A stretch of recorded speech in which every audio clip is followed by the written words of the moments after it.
익숙하지 않은 언어의 글씨를 서툴게 따랐을 때 글씨를 그렸다라고 표현하죠. 그러고 보면 글씨는 그림에 가깝다는 생각도 듭니다. 동그라미, 네모, 직선과 곡선, 또 이걸 어떻게 긋는지에 따라서 서체가 다 달라지니까요. 오늘 모실 분은 서예가로 시작해 현대 회화로 예술의 장르를 확장하고 계신 분입니다. 뛰어난 연구가이면서 동시에 행정가이기도 한 분이죠.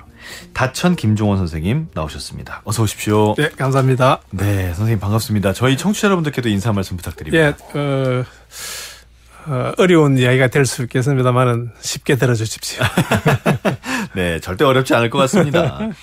선생님께서는 어린 시절부터 그 창원에서 자라셨다고 들었습니다. 이후에도 이제 다양한 활동을 하시면서 경남 도립미술관의 관장도 하셨고요. 또 경남 지역 미술 발전에 앞장서고 계시고 또 지금은 다호리라는 곳에 작업실을 두고 계세요. 네, 그렇습니다. 다호리가 어디죠? 행정구역상으로는 창원시 의창구 동읍 다호리입니다만은 네.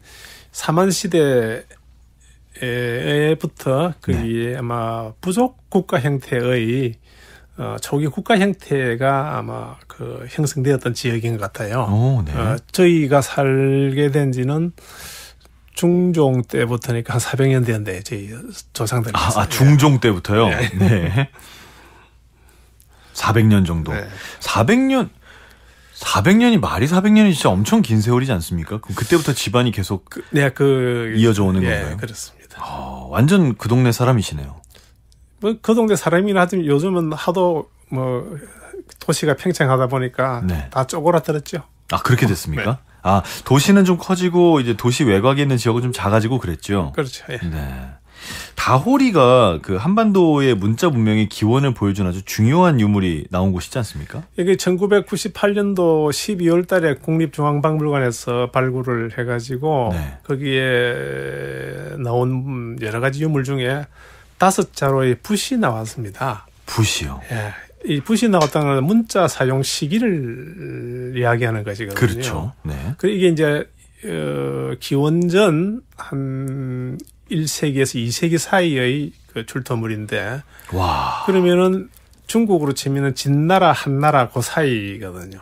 그렇죠. 예. 초한지 배경쯤 되겠네요. 그렇게 네. 되겠죠. 그런데 한반도에서 공식으로 문자 사용 시기는 고구려 소시림왕 때 그냥 AD 350년경을 잡고 있었습니다. 그런데 여기서 붓이 출토됨으로 인해 가지고 한반도에서 문자 사용 시기를 약 500년 상회시키 버린 거죠. 그렇게 됐네요. 네, 그러니까 이게 뭐 현재까지도 아마 국립중앙박물관에서 공식적으로 한반도에서 역사 발굴로는 최대라는 말을 쓰고 있습니다. 왜 문자 사용이라는 것은 문명화를 의미하니까. 그렇죠. 예. 엄청 중요한 거죠, 예. 사실은. 예. 네. 그런데 지역 사회에서는 소홀히 하고 있습니다. 왜요? 행정가한테 물어봐야죠. 저 왜요? 이유가 있는 줄 알고 여쭤봤더니 원망하시는 말씀이셨군요. 맞습니다. 제가 순간 무슨 이유가 있나 해서 깜짝 놀랐습니다. 그게 제일 큰 이유죠. 근데 붓이 1개도 아니고 5개나 출토가 됐네요. 그렇다면 지금 우연히 왔을 가능성도 없는 거군요. 그렇죠. 그걸 사용해서 그러니까 거기서 네. 그건 일본이죠. 외쪽으로 그 철편들 수출하고 그랬습니다. 가야 시대부터 그런데 그게 가야 시대뿐만 아니고 그 이전부터였던 이야기죠.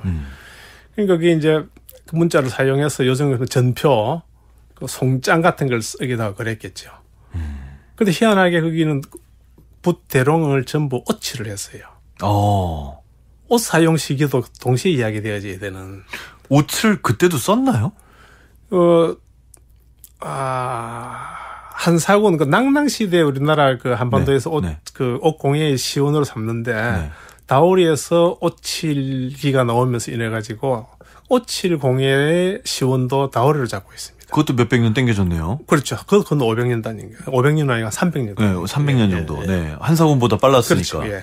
우와, 그거 엄청난 유물이네요. 근데 이렇게 중요한 부분인데, 그러니까 옷 공예 문제 하나 하고, 그 다음에 붓이 가지고 있는 문자 사용 시기 문제 하나 하고, 그 다음에 초기 부족 국가 형태가 완벽하게 나왔었거든요. 그러면은, 한반도의 그 고대사 문제가 많이 뒤집어진 것이죠. 그러니까 저희가 흔히 문자로 기록된 역사가 없어서 그 시대의 어떤 역사를 규명하기가 굉장히 힘들고, 네. 또 유물도 많지 않고 그런 건데, 지금까지 기록된 역사 이전에 역사가 기록이 안 됐을 뿐이지 네. 엄청난 국가들이 네. 있었다는 걸 네. 짐작할 만한 유물인 거네요. 그러니까 88년도에 유물이 발견되고 난 뒤에 20년 뒤에 네. 2008년도에 국립중앙박물관에서 다호리 특별전을 엽니다. 네. 20년 만에. 네. 그 다호리 유물 때문에 그러니까 다호리 유물을 갖다 어떻게 보존 처리할 것이냐 이게 20년 걸린 거죠.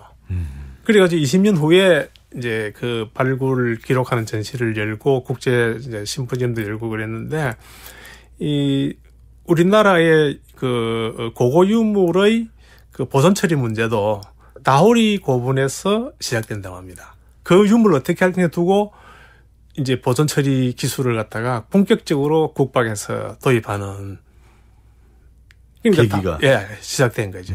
그래서 이제 보존 기술이 지금은 상당히 발전된 걸로 알고 있고 지금에도 그 당시만 하더라도 일본 동경 국립박물관에 가가지고 기술을 습득을 했다고 합니다. 그쪽은 좀 일본은 좀 더 우리보다 먼저 했으니까 예. 기술이 좀 더 좋았겠죠. 예. 근데 마침 이 붓이 출토된 한반도에서 가장 오래된 붓이 출토된 지역이 선생님 고향인 다홀이네요. 네, 그렇습니다. 어디 뒷뜰인가요? 뒷뜰입니다. 아 진짜로 뒷뜰이에요? 예, 언덕 넘. 아 정말 사시던 데에서 얼마 정도 떨어져 있는 건가요? 직선거리로는 한 200m. 1km도 안 되는 거예요? 1km는 200m니까 1km가 뭐예요? 4분의 1km죠. 와, 그러면 그 정도면 어렸을 때 거기서 노셨겠네요. 아, 그 물건이 출토된 그 위치가 그 당시에 점토가 생산이 되었습니다. 점토? 점토, 네. 고령토죠. 네네. 그걸 가지고 어릴 때 이게 초등학교, 그때는 국민학교였는데 뭐 이렇게 만들기, 네. 흙공예 하고 장난을 치고 놀던 그 자리였죠. 근데 그 자리에서 예. 이 귀중한 유물들이 나온 겁니까? 몰랐죠, 그걸. 얼마나 많은 유물들이 우리가 모르는데 묻혀 있을까요? 글쎄요. 그거는 이것도 이 비하인드 스토리인데 네. 도굴꾼이 도굴을 했어요.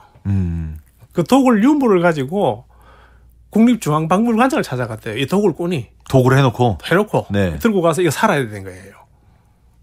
네. 제시한 금액이 10억에 그 당시에. 네. 88년에. 네. 그러니까 그 당시 국립중앙박물관장이 도굴한 거 아니냐, 경찰에 신고하겠다.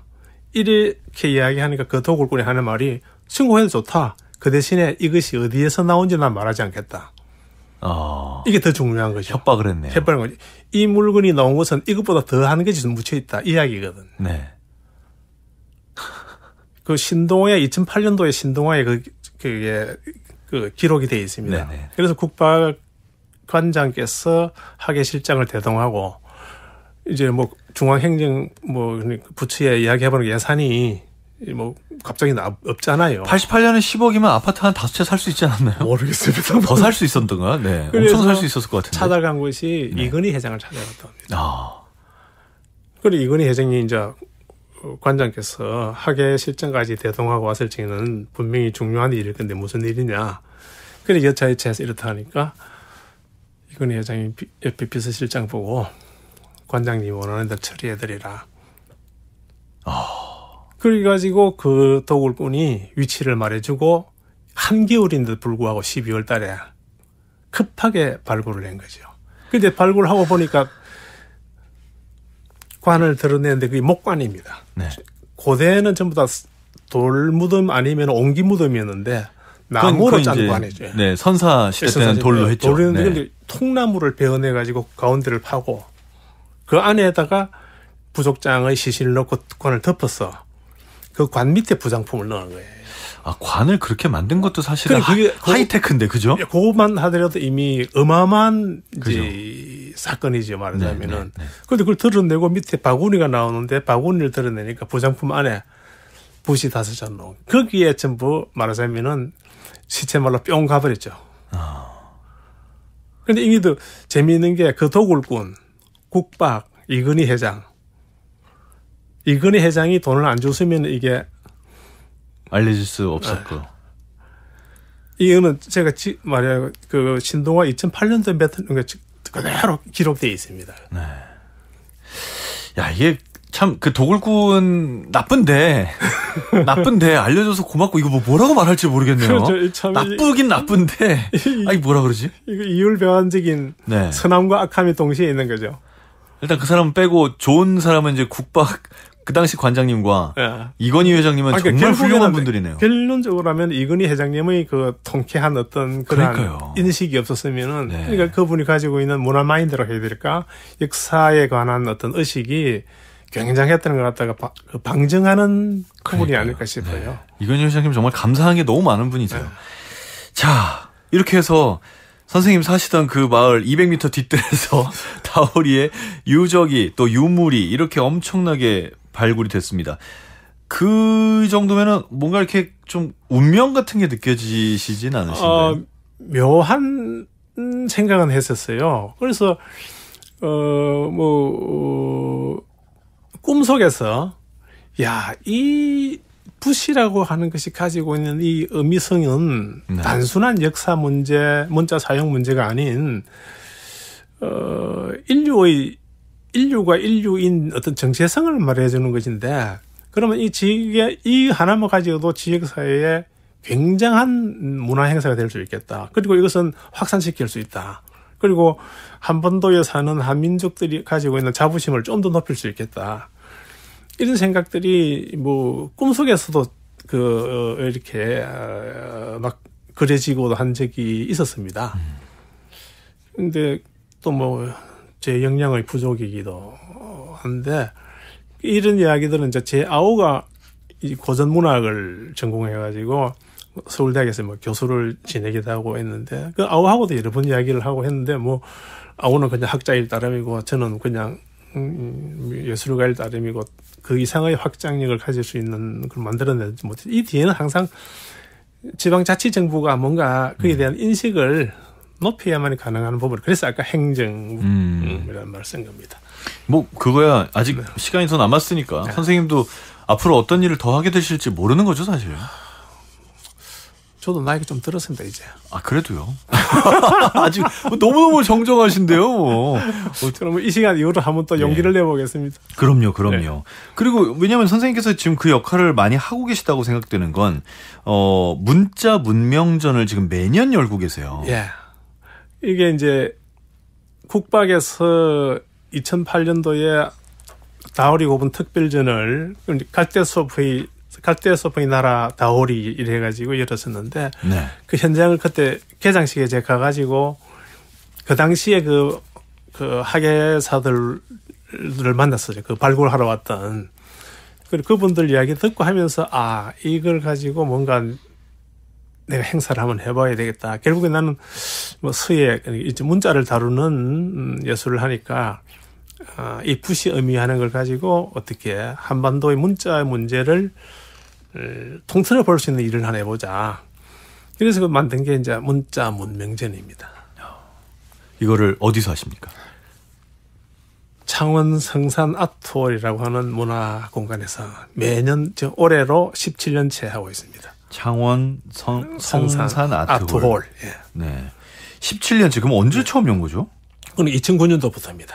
오래됐네요. 그러니까 2008년도에 국박에서 다오리 특별전을 보고 네. 그때 당시 그 학예사님들하고 이야기를 하니까 한번 해보시면 참 좋겠다. 정말로 자기들도 환영한다. 그래서 이제 여러 가지 기획을 해가지고 시작을 했습니다. 어떤가요? 이거는 사람들의 반응이. 오히려 일본, 중국 쪽 사람들이 더 좋아하는데 정작으로 창원시 행정 담당자들은 관심이 없어요. 시민들은요? 시민들은 관심이 많죠. 시민들은 많이 옵니까? 네. 오면 뭐라고 합니까? 일단은 이게 제가 문자 문명전이라는 말을 붙였을 경우에는 문자가 가진 모든 영역. 네. 그러니까 문자 자체는 소리가 있기 때문에 음악이 가능한 부류이죠. 네. 또 뜻이 있기 때문에 문학이 가능한 부류이죠. 그다음에 문자 형체이기 때문에 서예, 문자 예술이 가능한 부류입니다. 이 세 개를 다 아우르는 어떤 문명사에서 필요한 내용들을 전부 다 한번 다뤄보겠다고 시작한 것인데, 결국에는 인적, 물적 결핍이 확장력을 가지지 못하고 있는 것에 대해서 모두 안타까워하고 있습니다. 문자 문명전이라고 하니까 일단 대표적으로 서예 작품들이 그렇죠. 많이 있을 것 같은데, 그렇습니다. 서예 작품을 볼 때 저는 참 어려운 느낌이 좀 있습니다. 네. 왜냐하면 일단 한 세 가지 포인트로 얘기할 수 있을 것 같은데, 첫째는 글씨가 아름답냐 안 아름답냐를 먼저 봐야 될 것 같고요. 그 다음엔 그 아름다운 글씨로 뭐라고 썼느냐 네, 또 네. 봐야 될 것 같고요. 네. 그리고 이게 어떤 우리 역사적으로 유명한 그런 글씨 문장가들 있지 않습니까? 네. 뭐 추사 김정일 네, 네. 그런 분들의 글씨체를 따라했을 때 예를 들어서 따라한 거는 예술인가요? 아닌가요? 이제 이런 것들이 전참 궁금하더라고요. 아, 그럼 제일 뒤에 말씀하신 것부터 따라 쓴 것이 예술이냐 아니냐. 예, 예. 베토벤의 운명교향곡은 아직도 연주가 되고 있죠. 예. 따라하죠. 아, 그걸 따라한다고 봐야 되는 건가요? 그렇죠. 따라하고 있죠. 내가 어디 음표 하나 틀리지 않고 따라하잖아요. 음표 하나 틀리면 안 되죠. 그렇죠. 그런데도 불구하고 서울시향이 했을 적에 맛하고 뉴욕 필하모닉 했을 때 맛이 다르죠. 다르죠. 해석의 방법이죠. 네. 해석의 방법이 어떻게 나오냐에 따라서 미적인 효과가 커지는 거죠. 아하. 바로 거기에서 따라 쓴 것도 충분히 미술품에서도 미적 가치가 있을 수 있다는 거. 그렇게 되는군요. 그다음에 의미의 문제. 네. 서예로 넘어가면은 보통 우리가 글자를 쓰기 때문에 글자의 내용을 알아야 된다. 맞습니다. 그 전에 눈에 들어오는 건 형상이잖아요. 예쁘냐 안 예쁘냐죠. 그렇죠. 아니, 형상의 문제거든요. 네. 그러니까 이건 예쁘냐 안 예쁘냐는 또 어떠한 문제고. 아, 그렇죠. 형상이 어떻게 전개되어 있는가. 붓이 지나간 흔적들이 어떻게 서로가 연결하고 있으며 서로 배척하고 있는가. 이것이 이미 미적 감상의 대상이 되어버리죠. 그 다음에 제일 앞에 했던 이야기 뭐예요?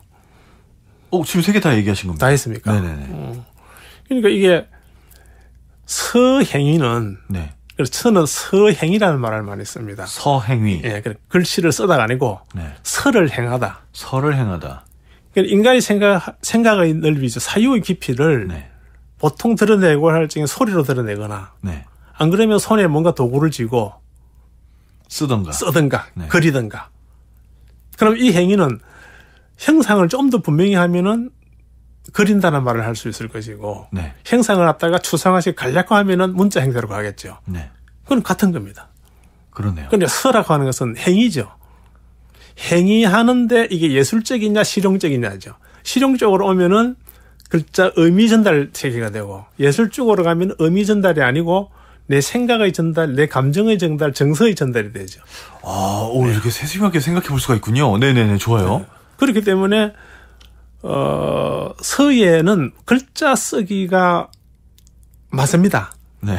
네. 그런데 글자 쓰기가 아닌 내 감정을 드러내는 표현 수단으로 이미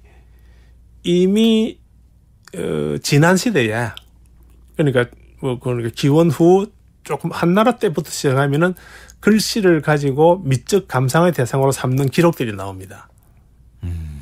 그러니까 중국에서의 서의 역사는 어마어마한 예술적인 역사, 실용적인 역사 말고 충분히 갖춰져 있죠. 두 가지가 다 있죠. 그래서 거군요. 이쪽 부분을 봐야 됩니다. 그러니까 서는 행위로서의 미적 행위, 네. 미적 표현의 행위다.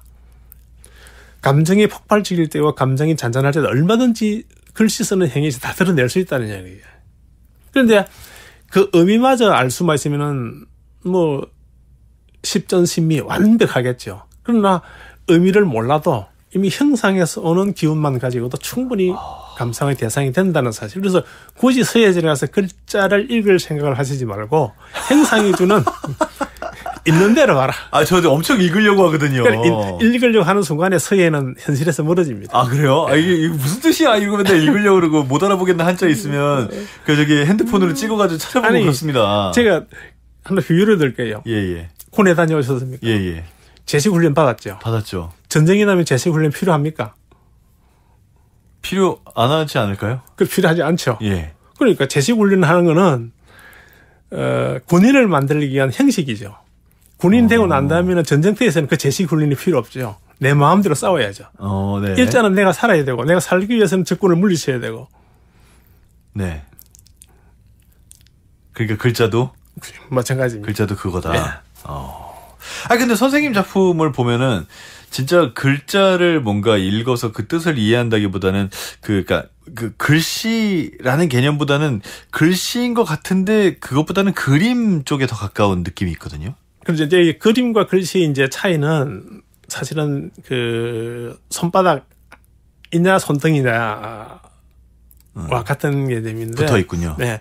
근데 이게 붓을 사용하는 것이 자유스러워지면은 그때부터 문자 형상이보다는 저 같은 경우에는 그렇습니다. 시나 아주 좋은 좋든 좋지 않든 간에 시나 문장을 읽었을 적에 오는 어떤 필링이 있거든, 힐링이. 그럼 이걸 어떻게 전개할 것이냐, 또박또박 글씨를 쓸 거냐, 아니면은 이 시가 갖고 있는 감정을 내가 어떻게 형상화시킬 것이냐, 이게 부닥치게 됩니다. 그럼 저는 감정을 어떻게 전달할 것이냐로 지금은 거의 각주 한 80% 이상이. 네. 그게 요즘 나오는 작품들의 어떤 경향이라고 해야 될까, 그렇습니다. 그럼 이제 선생님 일단 말씀을 들으니까 얼핏 또 이해가 되는데 작품을 설명해 주시면 좀 더 좋을 것 같아서요. 일단 저희가 오늘 이 문문자자라는 작품을 가지고 얘기를 한다면 이 작품을 일단 먼저 소개를 좀 해주시겠어요? 저 작품이 만든 지가, 그 작품은 한 2012년도인가 13년도인가? 한 10년 됐군요. 예, 벌써 10년 된 건데, 저게 어느 시를 보고, 지금, 그때,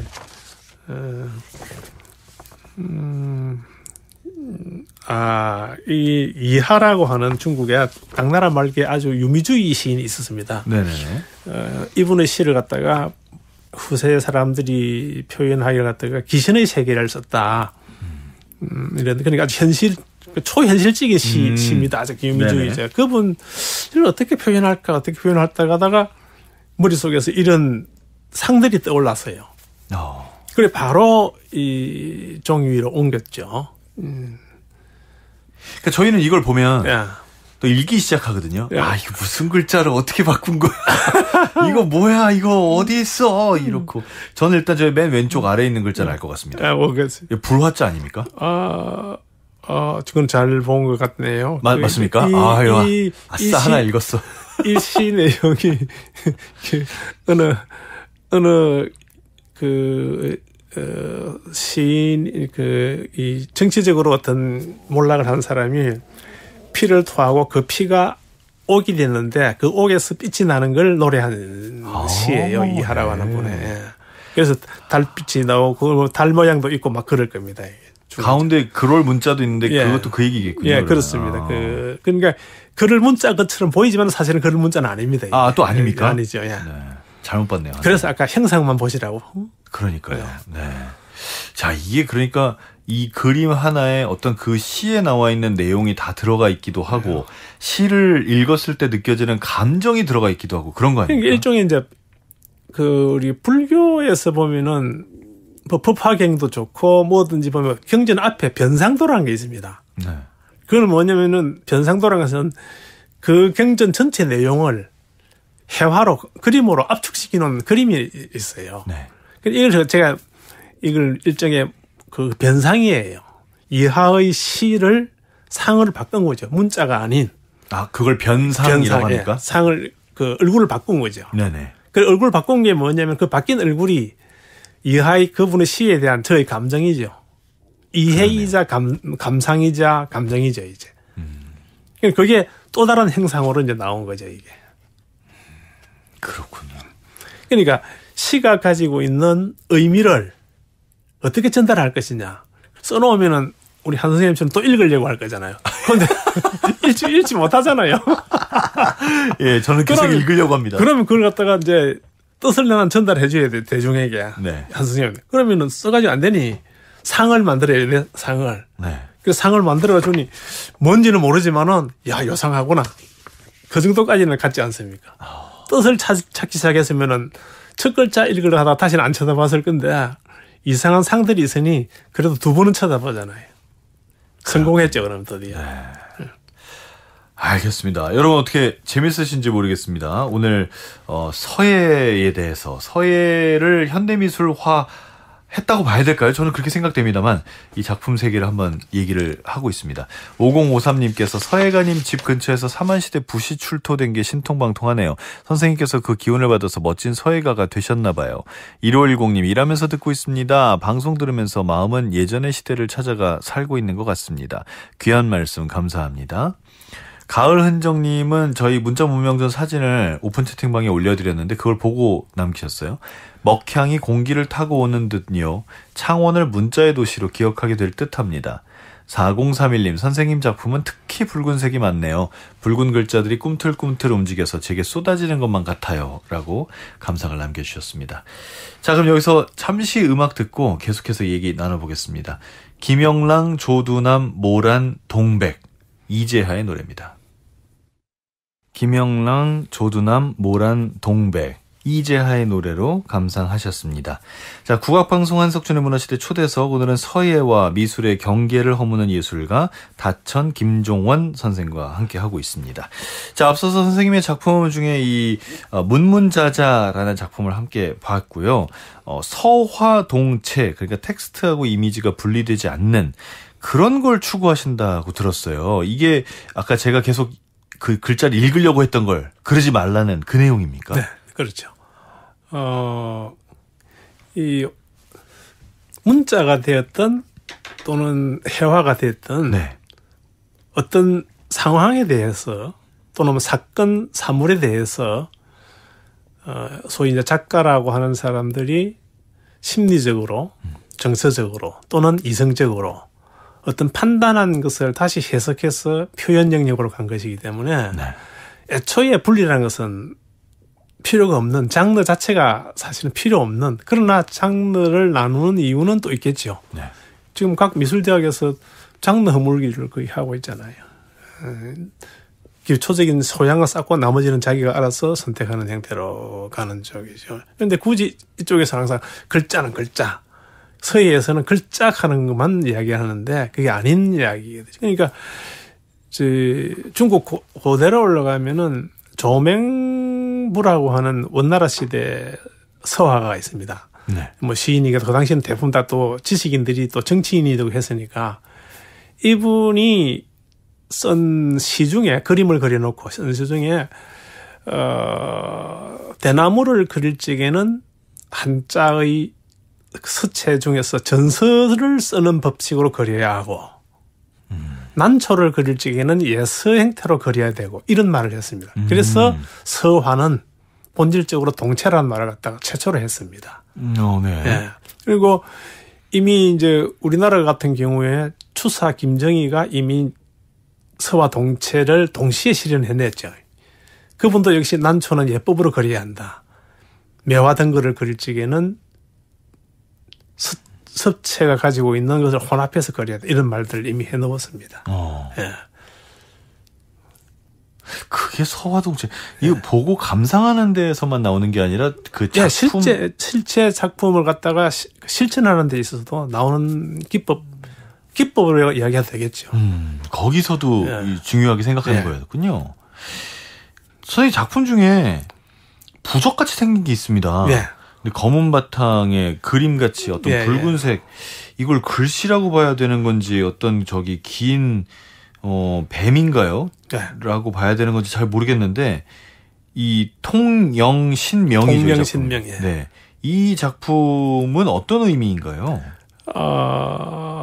인간이 가지고 있는 원초적인 생명력의 문제죠, 이게. 그 붉은 우리가 생명력을 이야기할 적에 항상 피를 갖다가 동서양을 막론하고 이야기를 하잖아요. 네. 그러니까 붉은색은 생명을 의미하고, 그리고 검은색은 모든 것이 잠겨 있는 상황이죠. 그러니까 음의 세계와 극단적인 음의 세계와 극단적인 양의 세계를 이야기하는 건데, 사실 극단적으로 음이든 극단적인 양이든 사실 이게 따로 있는 것이 아니고 같은 동체에 있는 거죠. 하나는 그래서 발동할 적에 한쪽은 양으로 발동하고 한쪽은 음으로 발동하고, 이게 이제 어떤 우주의 진리라고 해야 되겠죠. 왜냐하면 낮과 밤이 교체되는 상황을 갖다 우리가 맡고 있으니까. 그러니까 낮이 따로 있고 밤이 따로 있는 게 아니고 낮과 밤의 성질이 한 곳에 들어있는데 드러날 적에는 낮의 형태, 붉은으로 나타날 수도 있고 밤의 형태, 검은 것으로 나타날 수도 있고 그런 거죠. 그런데 동체는 같이 잠겨 있어 가지고 형체는 없으되 모든 것이 다 있는 하나, 그것을 갖다가 주역에서는 태극이라고 이야기를. 우리 태극이 하는데 태극은 이렇게 선을 끌어놓고 하나는 푸른색 또는 하나는 붉은색을 해놨는데 이게 서로 어우러져 있다는 이야기거든요. 그렇죠. 절반을 가른 게 아니라 아니죠. 하나인데 곡선으로 돼 있죠. 그렇죠. 하나인데 네. 이게 두 개의 작용이 있다. 그 두 개의 작용이 우주 만물을 만드는데 이 개념이거든요. 그래서 이제 이론적 이원론이라는 말도 나오고 하는 철학에서. 철학적인 생각을 작품에 엄청 많이 투영하시나 봅니다. 그렇습니다. 그런 이유가 미학은 철학에서 나온 것이죠. 미학은 철학에서. 예. 모든 천리를 통해서 미를 갖다가 이루어내는. 그리고 윤리의 문제가 선이라면은 이제 정서의 문제는 이제 미죠.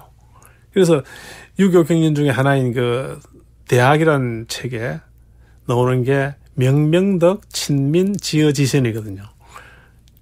명명덕이나 인간의 본성에 숨어 있는 그 밝은 것을 내가 밝혀내는 거고, 그 밝혀낸 것을 이웃과 나누는 것이 친민이죠. 이웃과 나누는. 그리고는 모두가 지극한 선의 경계에 머물도록 하자. 그 이상향을 이루자 이 말인데, 그 지극한 선이 어떤 것이냐? 가장 아름다운 것이죠. 착한 일을 한 사람한테 네 아름다운 일을 했더라. 착한 일을 했다는 말도 되지만 아름다운 일을 했다는 말. 그때는 착하다 하는 선과 아름답다는 미가 같은 의미로 쓰이고 있죠. 그러니까 착한 행동이 아름다운 행동이고 아름다운 행동이 착한 마음이고 그 속에는 근본적으로 본성은 참되다, 진리. 그래서 진선미죠. 그 진선미의 구현이 진정한 어떤 예술 세계의 이상향이 아닐까 뭐 그런 생각을 저는 갖고 있습니다. 그렇군요. 다른 나라 서예가들, 뭐 중국이나 일본 서예가들과도 많이 교류하실 텐데. 예, 뭐 중국 쪽에도 많이 했고. 그죠. 그렇습니다. 중국 서예, 일본 서예하고 한국 서예는 어떤 게 다른가요? 근원은 같은데, 네. 그 어떤 뭐 지형적인 사정, 지성학적인 사정, 문화적인 사정이 다르니까 약간씩의 차이는 있죠. 뭐 중국은 자기들이 원체 그걸 종주국이냐 행세를 하니까 일본은 아주 극도로 정교한 쪽으로 나아갔다면은 한국은 그 중간점에서 소박한 걸 유지한다고 보면은 뭐 어떤 지정학적인 특색이 될 수 있습니다.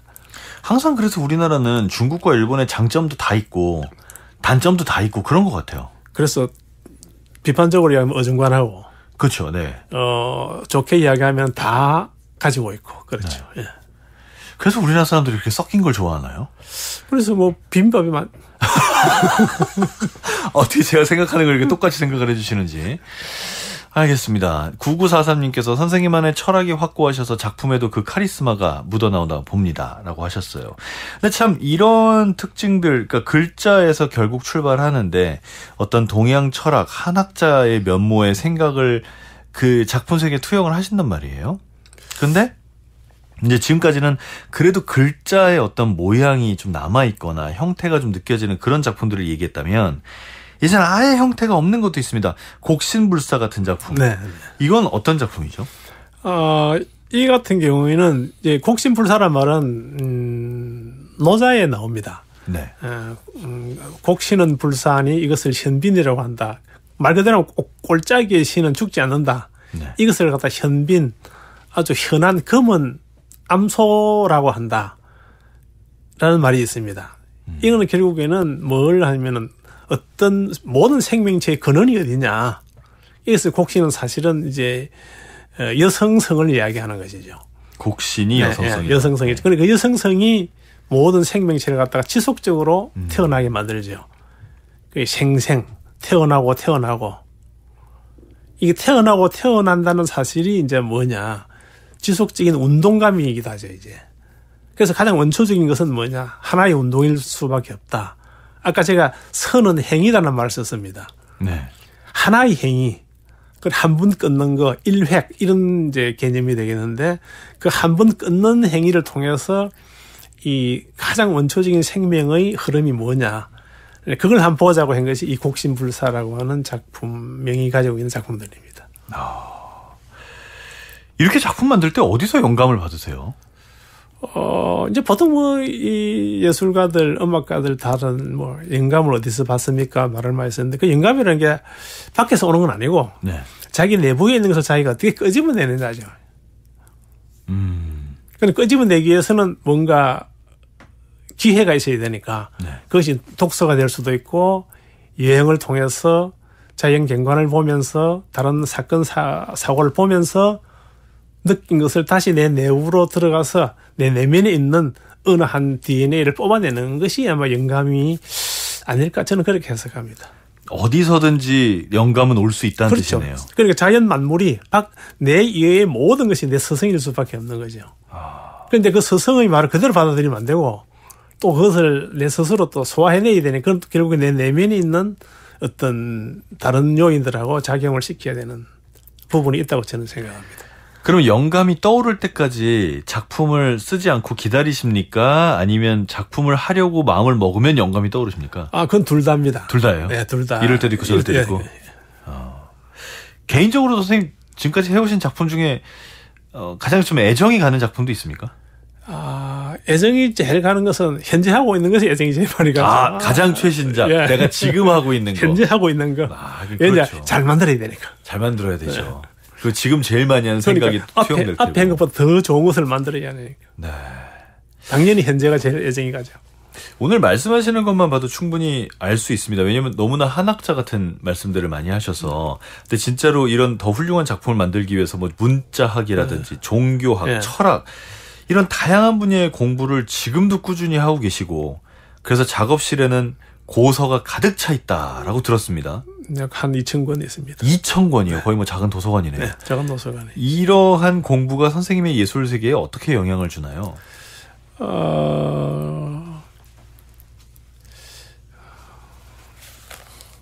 음식물을 섭취하는 것 같죠. 소화만 해낸다면은 이제 이 소화불량이 올 정도로 많이 먹어야지 안 되긴 하겠지만은 그러한 계기들 뭐 동서고금을 막론하고 이렇게 탐닉해봐야 되는 부분들이 있죠. 있는데 능력 박히면 안 되겠고 그러나 소화해낼 역량이 있는 동안에는 읽어서 내 것으로 만들고 그것과 눈앞에 나타나던 상황들과 어떻게 일치시키느냐. 그러면은 그게 만약에 작품으로 연결만 된다면은 무언가 세상에 도움이 될 만한 작품이 안 나오겠느냐. 그래서 책을 좀 지나치게 좋아하는 편입니다. 근데 같은 책이어도 네. 언제 읽느냐에 따라 참 다르지 않나요? 그 말씀은 정말 그렇습니다. 네. 제가 한참 논어를 공부할 적에 네. 논어 책을 번역되어 있는 논어 책을 4권을 샀습니다. 같은 책을. 다른 사람들이 번역한 걸? 예. 아니 그러니까 어쨌든 논어 책을 네. 하나는 잠자리에 네. 하나는 똑같은 책을 하나는 네. 가방에 네네. 하나는 근무처에 네. 하나는 화장실에.